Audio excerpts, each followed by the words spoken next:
Okay, so I am repetitively saying that the significant portion of the third module is over in terms of present values and future values that we had extensively covered while doing the time value of money exercises. So fundamentally and conceptually, you are crystal clear about the processes of it. जैसे जैसे आगे बढ़ता जाएगा वैसे वैसे आपको मालूम पड़ता जाएगा कि कहाँ कहाँ पे you will have the applications of time value of money in this capital budgeting. Okay, sharing my screen with you, and here we are into the third module of capital budgeting. Now my friends, let's go to a logical flow of the core areas of the financial management. We all are aware that it started with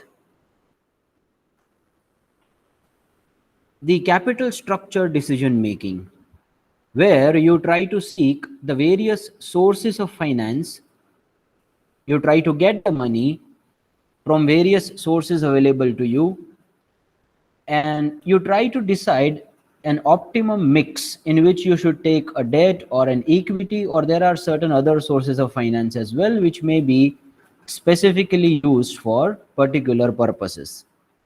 Well, after designing your capital structure, now you want to utilize this money for long-term projects and capital expenditures. And here is where the capital budgeting comes into the picture. In a layman language, it is also called as the investment decision. We are still into a perspective of a company. So let's think from the perspective of a company that why this capital budgeting decisions are so important for them. So all the long-term decisions you take, no, whether it is related to expanding your business, it's related to expanding your marketing channels, it's related to establishing your distribution network, purchasing an important machinery or equipment, introducing a new product, and you want to see that what are the incremental costs and incremental benefits from that new product. So every kind of an expenditure, it may be related to some HR management practices as well. Say for HR application scanning, you have purchased one software, then whether you should purchase this software or not, because this decision is a long-term decision. This software is not going to obsolete in just few number of years. It's going to be there for so many number of years as well. You want to take that decision whether that shall be accepted or not. Now, acceptance and rejection criteria may be many, you know. Some people would be too much superstitious in nature, will be like, हमारे तो पंडित जी ने बोला है इसलिए हमने ये किया. Sir हमारी धनराशि में लिखा था कि इस बार अगर हम इन्वेस्टमेंट करेंगे तो हमें फायदा होगा, धन प्राप्ति होगी. But let's do not consider all these criteria for accepting or rejecting your project. Let's think purely from a financial point of view. We will try to see their expected cash inflows and expected cash outflows. We basically do cost and best benefit analysis in every type of decision we take in the financial management. We try to see the cost associated with that, and we also try to see the benefits out of that new decision we have taken, and that too purely from a finance perspective, purely from the money perspective. All other considerations are not considered over here. I'm not saying that there won't be any. There will be many, specifically if you are living in a Gujarat, you know. हम तो वहां पे mummy जी को लेके गए थे, उनको बहुत अच्छा लगा तो हमने वो ही परचेस कर लिया. तो बहुत अच्छा लगा इसका कोई इवैल्यूएशन नहीं है बेटा. Here we'll be making the decisions purely from the finance perspective. Okay, so you may find the detailed explanation of this concept at page number 281 in the textbook. Let's go to the definition of the capital budgeting decision. Various definitions are given, but I found these two definitions very comprehensive one. One is capital budgeting is the process that a business uses to determine which proposed fixed asset purchases it should accept and which should be declined. This process is used to create a quantitative view. I am marking the words quantitative view.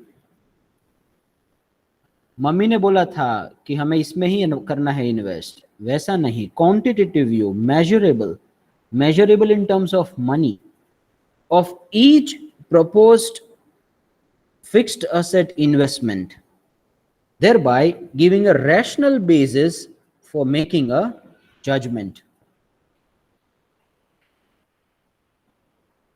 So from this definition, I can make out that it should be a properly measurable criteria to accept or reject the project, right?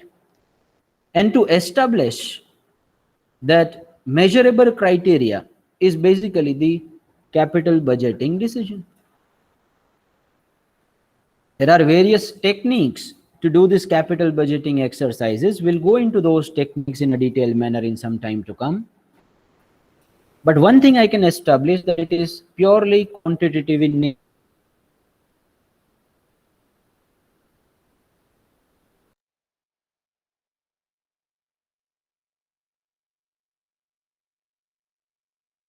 Into account in this case.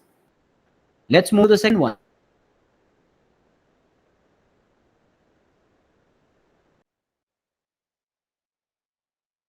Expenditure of 5,000, 15,000, which are very petty in nature, then you don't do the capital budgeting exercise for that, right? The first condition should be satisfied here is that these projects are long-term in nature. Now, what is the definition of long-term? There is no such definition given, but in a generally accepted understanding, it's been perceived like if you have more than one accounting year of economic benefits from anything, then you can consider that as a long-term investment. Within a one period of time, if you are just going to take every advantages, economic benefits from that decision, then you will be putting that as an expenditure in your income and expenditure account. That is what the definition of the revenue and capital expenditure is, right? So say you purchase a fixed asset. Now the useful life of a fixed asset, or it may be a furniture, machinery, equipment, will be many years. So you cannot charge that as an expense because it is not related only to this accounting period.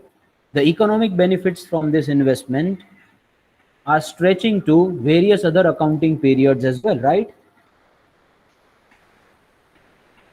So what do you do in that case? You generally charge the depreciation because there is a wear and tear of that asset. Over a period of time, assets loses its useful life. That's why you charge a depreciation. That is pretty much understandable, but that this is the economic benefit of asset you have taken in this year. The useful life has reduced, so you are charging it as a depreciation. But if one expenditure you do and the economic benefits of that expenditure are there only for a one accounting year, then you charge it as an expense, right? So you do some expenditure and the utility of that expenditure is just for 1 year, you may charge it as an expense. So all the decisions which are long-term in nature will be considered over here in the capital budgeting. Construction of a new plant or a big investment in an outside venture are examples of projects that would require capital budgeting before they are approved or rejected. Now, as the name itself suggests, the word budgeting is mentioned there, my friends. Now, when it comes to a budgeting, that means it is done prior to implementation. So you accept or reject any proposal prior to implementation, obviously. So it's a budgeting. Abhi karna hai, pehle karna hai. Before they are approved and rejected, this entire process should be done. Well, let's take the examples of few of them. Company building an infrastructure facility for employees, customers, stakeholders, may be a part of this capital expenditure. They are building a hospital, they may be building some house residential units for their employees, capital budgeting expenditure. Now they may not have a direct impact on the sales. Please put it in the back of your mind. It is not mandatory to have the direct impact on the sales. Say you purchase a machinery. Now machinery will produce more number of units, right? It has the direct impact on sales.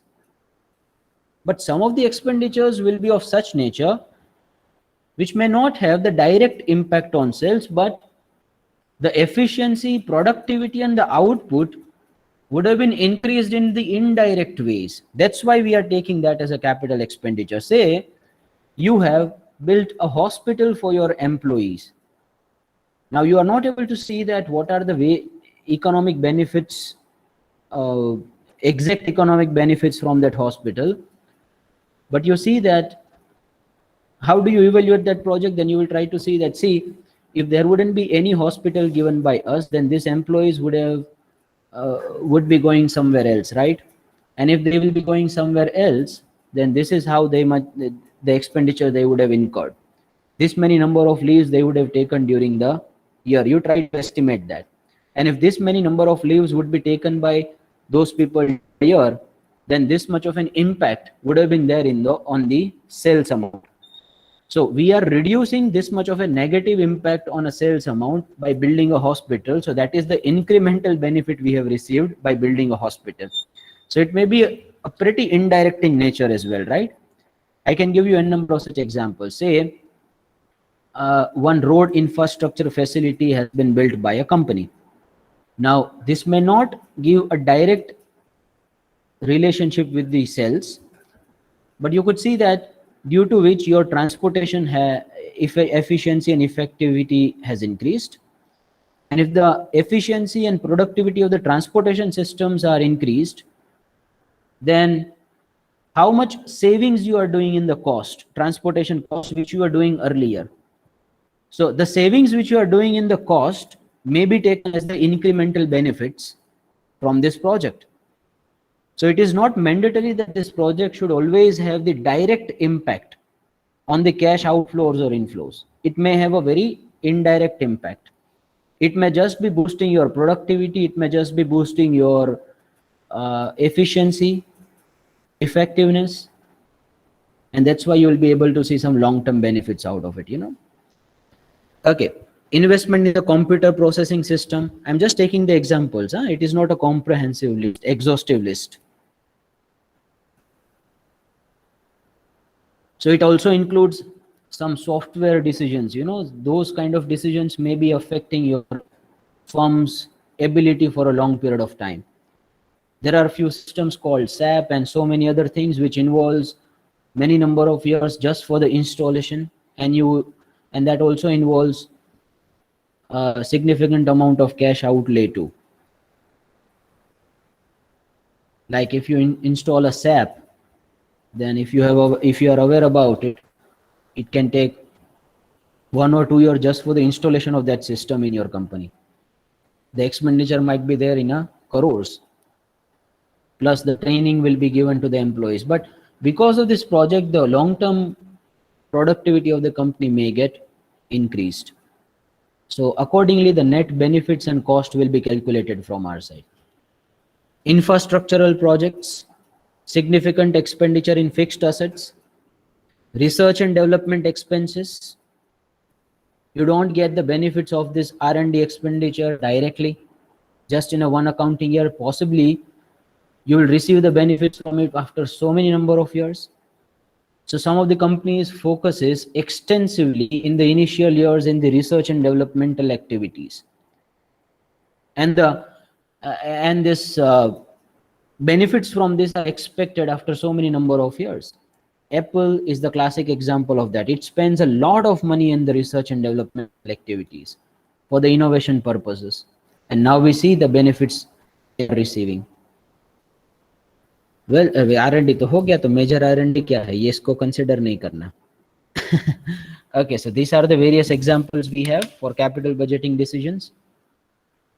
Now, the importance comes from its difficulty.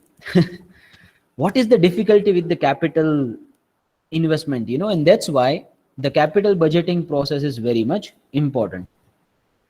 See, the first difficulty we have in the capital expenditure, is that it is a very long term in nature. It changes the fundamentals of the company. It has the impact direct on the character of a firm. Say you introduce a new product. Now, possibly your entire brand positioning, your entire branding and promotional outlook would have been changed because of that introduction of one product.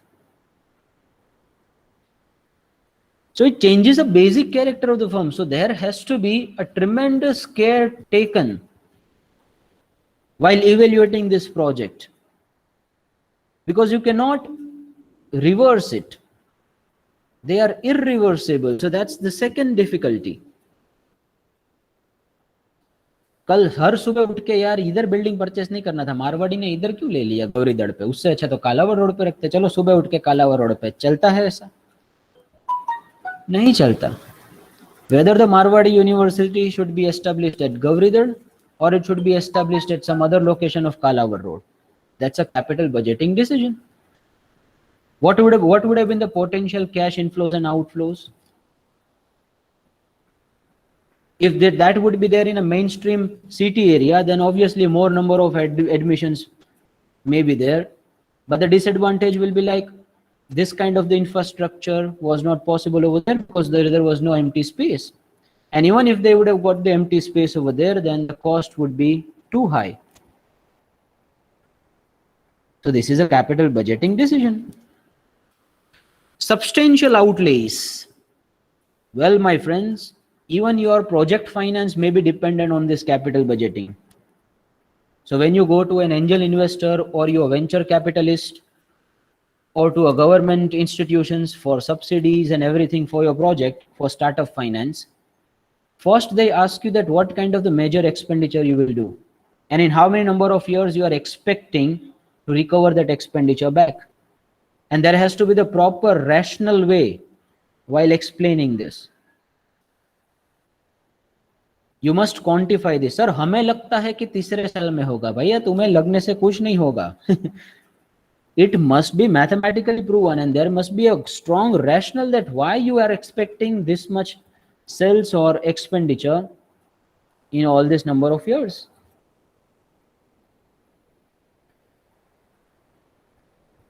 So capital budgeting is to be done priorly.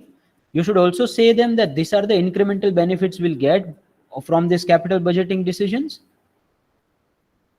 This much would be the impact on the overall profitability of the firm, and accordingly you may seek a finance from the various other sources. Measurement problems.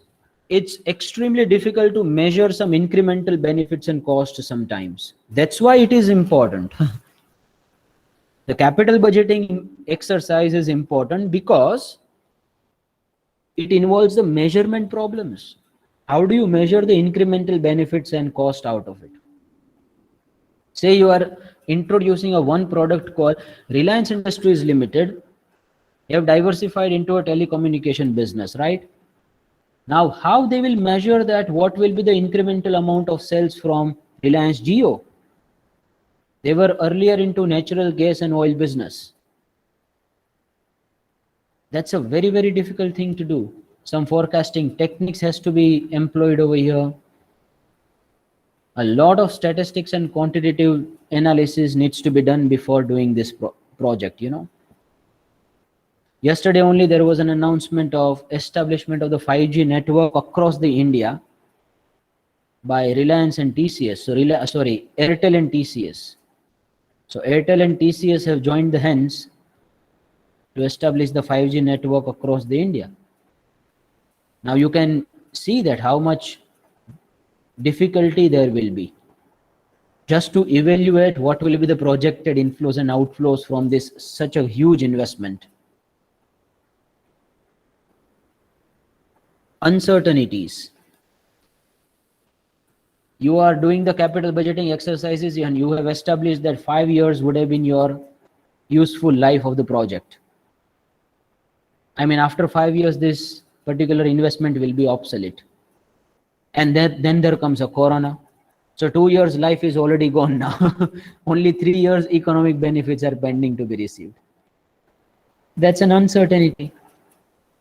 There may be a technological advancement, a very significant technological advancement, due to which your entire character of the firm may get changed.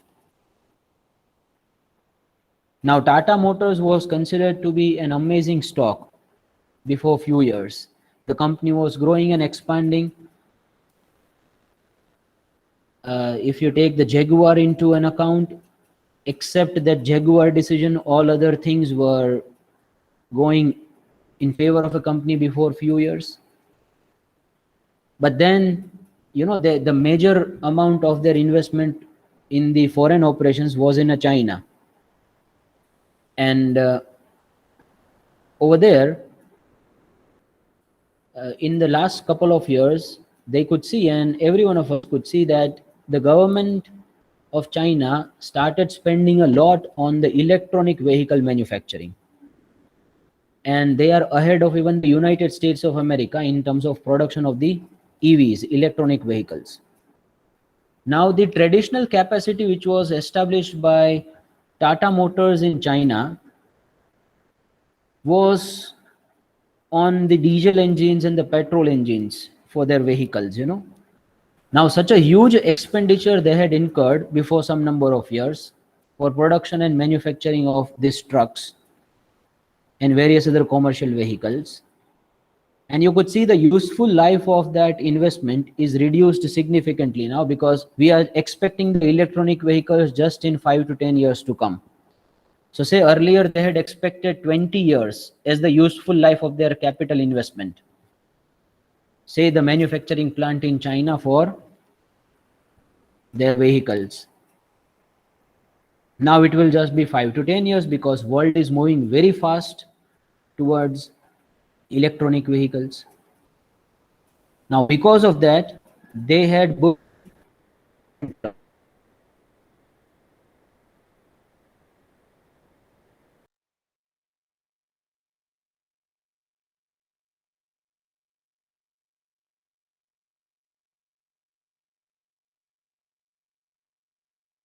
financial statements on a gradual basis.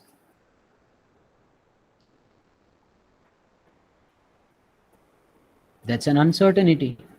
So there may be tremendous amount of uncertainties over here, you know, my friends. Let me just check if someone has commented anything or not. Okay, not yet.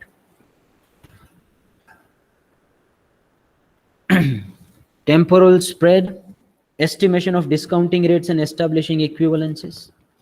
Now, my friends, see, being a financial management student, we are aware that the cash inflows will be realizing in after 5 years are not same as the cash inflows we realize in today, because there is a time value of money.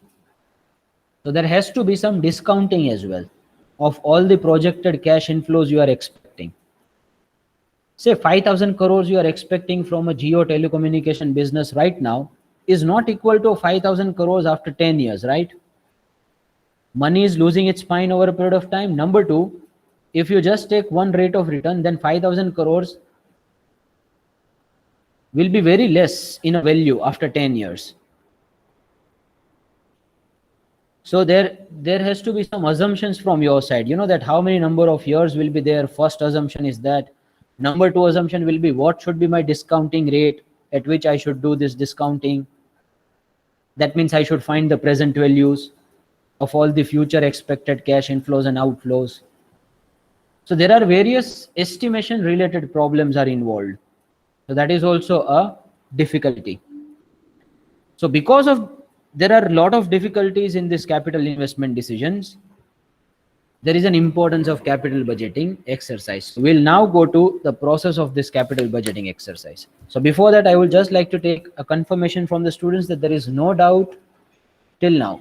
You are absolutely clear about everything we have discussed.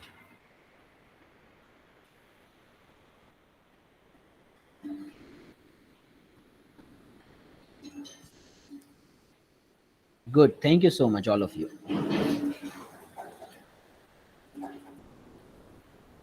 Yes, I guess there will be some bigger announcements in the Reliance AGM related to their retail business. Many of the financial analysts, Goldman Sachs, and various other investment banks have projected that this Reliance retail may be a major growth driver for Reliance in upcoming number of years. So there may be some great expansion announcements related to their retail business, Reliance Retail. Facebook have also come up with the WhatsApp web business. Just before two days, there was an announcement on a wall of Mark Zuckerberg related to some advanced features in the WhatsApp business. So you can find the stores nearby you just from your WhatsApp, and you can make the payment from there only. You can put a message to that storekeeper that these are the various things you require and everything. Well, so there may be some announcements related to the retail business. I'm expecting that. Okay, let's go to a type of capital investments. So friends, it is a capital investment only, but it may be further bifurcated into various categories. Just like the same students can be bifurcated in male and female, and can also be said like above average student, below average student, and average student in terms of their CGPA marks, right? And the same students may be bifurcated like those who have taken the HR as a specialization, finance as a specialization, or some other domain as a specialization. Similarly, all these capital expenditures may be bifurcated on various criteria. So first is the substance criteria. So some capital expenditure will be physical, some will be intangible. Intangible माने के those can be touched, can't be seen. Like say if you purchase a brand, then brand is not physically present, right? I mean, you cannot see and you cannot move the brand from one place to another place. It is an intangible asset. It is the value of the company in the minds of the customers, in their perception. So you'll start using the logo of that brand. You will start using that brand name now for your own products. That's an intangible expenditure, but yes, it is an expenditure, though it does not involve any physical substance. On the basis of investment objective, so there may be a strategic investment or it may be a tactical investment. Now, strategy is a long-term in nature. I mean, it involves some major decision making, and you want to keep that strategy for a longer period of time. But tactical investment is basically implementing your strategy in a most efficient and effective way. So say one strategic decision you have taken is to come up with a new product. You want to diversify into a new business. That is a strategic decision making. But if you change the way of production of that product, now see, your product is going to be a strategic decision, but you are just changing the way of production of that product. Earlier it was a labor driven exercise. Now it is say more automated exercise. So that's a tactical investment. So tactical investment is related to implementation of a strategy in an efficient and effective manner. So you don't change your strategy altogether, but you just make some minute changes, or it may involve some significant changes as well, but strategy is remaining same. I hope you are able to get it. So strategic investment or tactical investment. So both of them might be a capital investment on the basis of their planning and control. So some may be a mandatory investments. So if you want to establish some startup and you want to seek some finance, then some mandatory investment is required. Some franchisee fee might be there if you want to establish some retail outlet. Some deposits, non-refundable deposits you will have to pay to a distribution channel. So this may be a mandatory investment for you. You are forced to establish some machineries or some fixed asset in order to build some business. It may be related to some very small type of investment too. Say you want to establish some really small retail outlet business. No, in that too, this kind of things are required. Say you want to take the franchisee of a cake shop called Mongenis. So a deep freeze you will be purchasing, it will involve some significant amount of expenditure. That's a capital budgeting expenditure. You will be forced to buy some appliances and equipments, because otherwise how you'll do the business. So some are mandatory in nature. Some may be replacement investment. That means you are replacing the existing technology or asset with the new technology or asset. That's a replacement decision. Already there was something, you are replacing that with another thing. So these decisions are taken by considering their incremental benefits and incremental cost. Earlier, you already had one type of a project. What was the cash inflows and outflows from that? You will first try to calculate this. Then, because of the fact that you are moving up with a new project or investment, how much more you will earn and how much cost you will save. So that is the incremental benefit of the new replacement project. We'll see practical examples of it. But replacement decisions are always taken by considering the incremental cash inflows and outflows. Because even if these projects were not there, no, there was some cash outflows in present or inflows were there. So now there will be some incremental inflows and outflows. So only on the basis of increment, you may take a decision. There may be expansion investment. Say the existing capacity of your production plan is 80,000 units. Now you are expanding it to 1,20,000 units. You already had 5 machineries. Now you are putting 2 more. So there may be some expansion investments, diversification investments, diversifications into new segments, new markets, new products. So what will be the incremental cash inflows and outflows from the diversified business or diversified investment? That's a capital budgeting decision. There may be research and development investment, miscellaneous investments too. Now, miscellaneous matlab ki baki ki residual category. So recreational facilities you want to establish for your employees who are working in your organization. Building residential flats for them, gymnasiums for them, hospitals, doing some capital expenditure for for their long-term welfare and benefits. Landscaped gardens, interior decoration, that is also capital expenditure. So say there is an interior decoration you have done, interior designing. Now, due to which, what is the incremental benefit I expect? Now, the people who are attending my commercial premise, will be able to feel more comfortable because of the fact that I have put a better interior. There may not be a very direct relationship, but there may be an impact on the minds of people who are visiting my commercial premises. If I have the good interiors, then obviously it leaves a significant impact as well in their mind, on their mind, sorry. So here the major problems is that estimation of that. If you get that estimated inflows and outflows, then it's easy to take the decision, but the estimation itself is a very tedious process.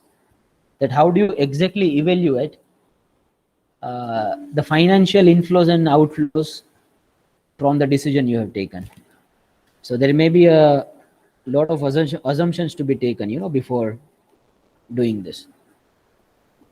Well, so these are the various types of investments, maybe bifurcated on the basis of substance, physical or intangible, maybe based on the investment objective, strategic investment, or it may be a tactical investment, maybe based on the planning and control. Some might be mandatory, some might be miscellaneous in nature, some might be related to diversification. I hope that's clear to everyone now. And the process is also very, very simple. You first identify the various potential opportunities. You see that various opportunities, how many number of opportunities you have, how many number of alternatives you have for a particular plan. You try to assemble all those plans putting together. Just gather whatever the data and information you get related to all the alternatives you have. Obviously, you don't take just the decision based on a one alternative, right? Even before purchasing a laptop, we reach out to various tenders. We reach out to various dealers and we ask them their what will be the tender price. तो इतना बड़ा investment में तो हम बहुत सारे लोगों को पूछेंगे, बहुत सारे ऑल्टरनेटिव्स सोचेंगे, तो हर एक ऑल्टरनेटिव्स के फाइनेंशियल इनफ्लोज एंड आउटफ्लोज हमें पहले लिखने हैं. Assembling the investment proposals. After assembling, there is a scanning as well. You try to see that what fits in your long-term objective, what does not fit. So there may be some preliminary screening as well, you know. Kuch alternatives may be rejected right at the initial stage. You don't want to do in a financial analysis as well, because they are not fitting into your long-term objective. So first there will be a preliminary screening. Some are rejected right at the first point, you know. First you try to assemble every alternatives you have, then some will be eliminated in the process of preliminary screening.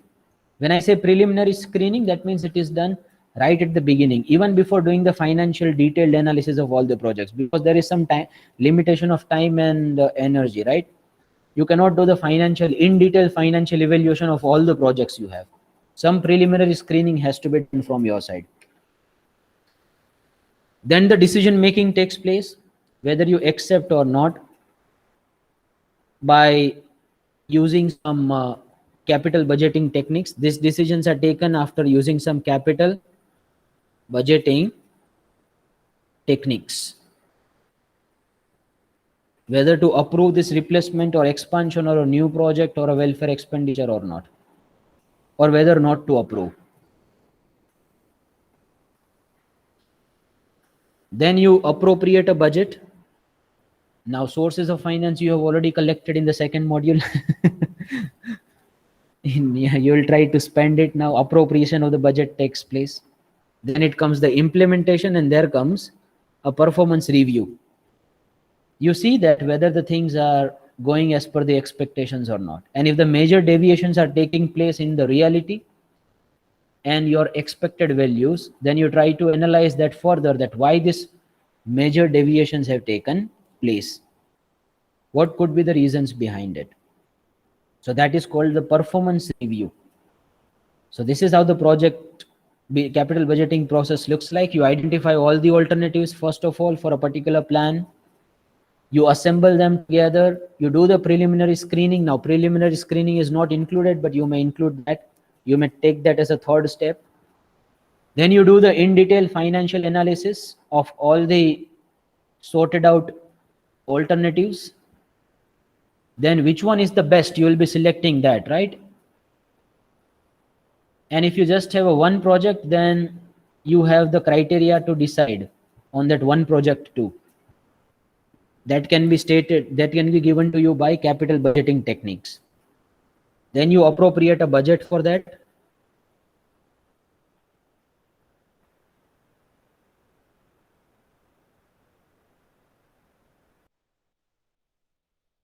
Well, so in the next session, we will go to the capital budgeting techniques in detail. So that's all about the importance, difficulty related to this. Mr. Gaurav is going somewhere. Okay, fine. I hope his wealth and his health and everything is fine. Anyway, if Gaurav hasn't left yet, you may leave now. Fine.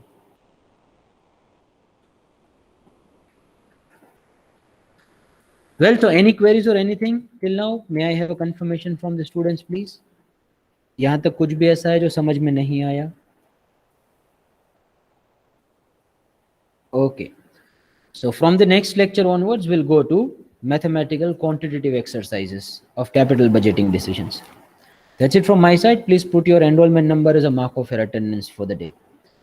All the best for tomorrow's examination. I hope you all would have been preparing well for this. अच्छी तरीके से prepare करना. There was one word mentioned in the second module, KO. Now KO stands for the WACC only. KO is the overall cost of finance. KD you are aware, that is cost of debt. KE you are aware, that is the cost of equity, but it was pending to discuss this KO. Now KO is nothing but a WACC, overall cost of finance. It is denoted by a Latin English letter KO. Okay, so that's it from my side. Thank you so much. Bye-bye. You may leave now.